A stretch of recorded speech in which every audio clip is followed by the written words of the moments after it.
Hello everyone, I welcome you on my YouTube channel maths hub by Manoj Thakur.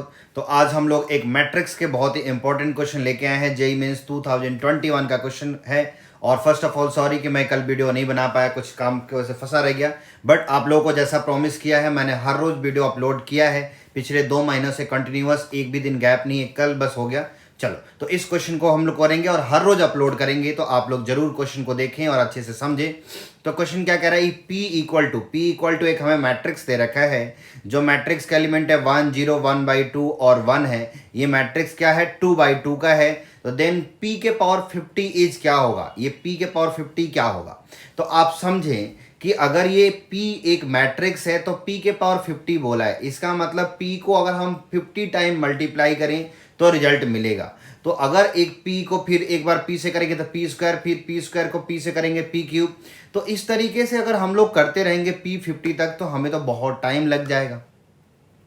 तो इसका मतलब क्या है कि हमें इस मैट्रिक्स को मल्टीप्लाई करते करते करते करते P50 तक नहीं ले जाना है, क्योंकि उसमें टाइम कंज्यूमिंग है। और ये क्वेश्चन इसीलिए पूछा गया है कि बच्चे इसको मल्टीप्लाई करते रहे।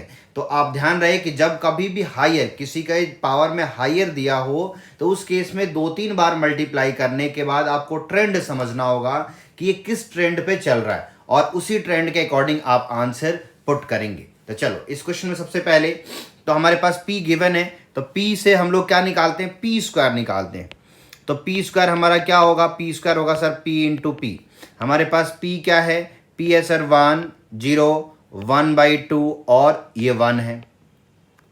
और हमारे पास सर दूसरा P यही है, सेम ही चीज। तो 1 0 1/2 और 1 है। इनको आपस में क्या करें, मल्टीप्लाई करें। तो दो मैट्रिक्स को मल्टीप्लाई करने का तरीका क्या है, फर्स्ट मैट्रिक्स के रो लें, सेकंड मैट्रिक्स के कॉलम। क्योंकि हमें पता है जैसे ये मैट्रिक्स है, ये इसका ऑर्डर क्या है 2/2, इस मैट्रिक्स का भी ऑर्डर क्या है 2/2। तो इसका कॉलम और इसका रो जब इक्वल होते हैं तभी ये दो मैट्रिक्स आपस में मल्टीप्लाई होती हैं। तो ये दो टर्म्स हमेशा इक्वल होने चाहिए, तभी दो मैट्रिक्स मल्टीप्लाई होंगे, अदरवाइज मल्टीप्लाई नहीं हो सकते। अब तो अगर इन दोनों को हटा दिया जाए तो पहले का रो बचा, दूसरे का कॉलम।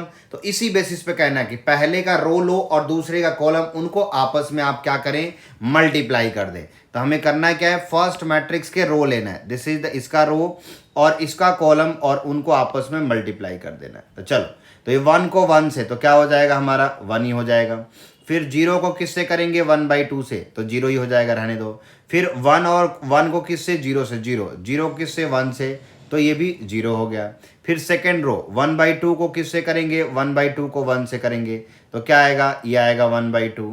प्लस 1 को किससे करेंगे, 1/2 से करेंगे, तो ये भी 1/2 ही आएगा। फिर इसको इससे, तो 1/2 को 0 से, तो 0 आ जाएगा हमारे पास। और 1 को 1 से, तो ये 1 आ गया। यानी ये मैट्रिक्स हमारा एक तरह से क्या बन गया, ये मैट्रिक्स बन गया 1 0 और 1/2 प्लस 1/2 1 और 1 आ गया, ये आया। फिर एक बार और कर लेते हैं, 2-3 तक तो देख लें। तो P³ कैसे निकालेंगे, P³ निकालेंगे सर P² इंटू P कर दो। तो P² हमारे पास क्या आया, P² आया सर 1 0 1 1। और P हमारे पास पहले से पता है, P कितना है हमारे पास 1 0 1/2 1। इनको आपस में मल्टीप्लाई करते हैं सिमिलर पैटर्न में, पहले फर्स्ट मैट्रिक्स का रो और दूसरे का कॉलम। तो 1 को 1 से करेंगे तो 1, फिर 0 को 1/2 से, तो ये 0 ही हो जाएगा, यानी 1 हो गया। फिर 1 को 0 से, 0 को 1 से, तो 0 हो गया। फिर 1 को 1 से 1, फिर 1 को 1/2 से, तो 1/2, तो 1 प्लस 1/2 हो गया। फिर 1 को 0 से 0, 1 को 1 से 1, ये बन गए। तो ये हमारे क्या बन गए, ये बन गया सर 1 0 और 1 प्लस 1/2 विच इज़ 3/2 और 1। तो अब इसमें एनालाइज करने की कोशिश करते हैं। तो कैसे एनालाइज करें जरा आप समझें।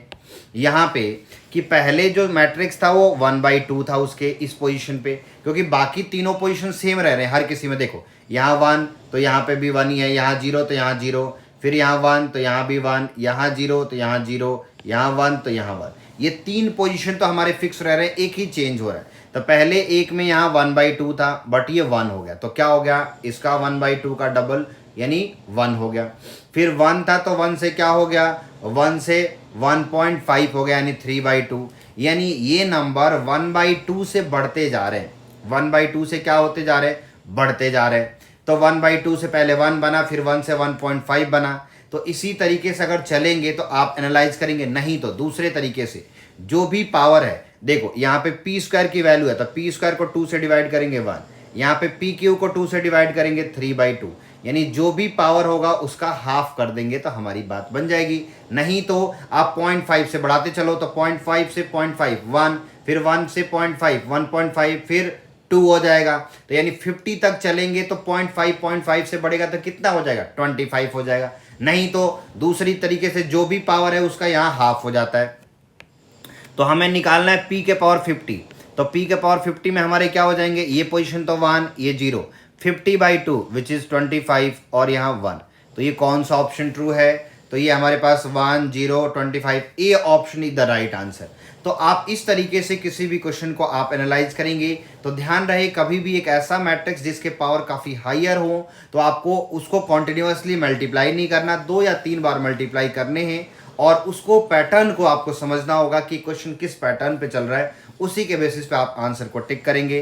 तो आप इस वीडियो को लाइक करना और चैनल को सब्सक्राइब करना नहीं भूलना। Thank you for watching.